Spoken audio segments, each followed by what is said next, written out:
ranka ya dade bai kamata a yi mana hawan kawara ba. Wannan matar da kake magana Binta ne shi take da suna kowa?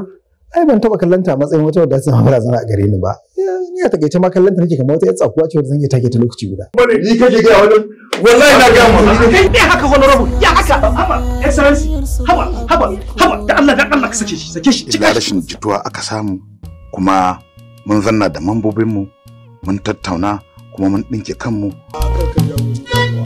Karka ja mun da wani ba zai magana ba. Ba zan ce komai ba. Ali kar ka dauka nan kai ta a duniya wallahi Allah na kallon ka kuma za ka ga sakayya kafin ka bar duniyar nan ba abin da za ka yi. Kaji wallahi a ringa mai yarinyar nan magana ba da ba zan kakkarya ta a gidan nan ba. Za ka kakkarya ta? To bismillah karya ta. Ga ka ga ta karya ta gani nan da kai a gurin. Mummy kyale shi wallahi baka isa ba sai dai mu karya juna ni da kai. Fi zan iya gaba da ni da tirelan Dangote shaƙe da siminti Allah.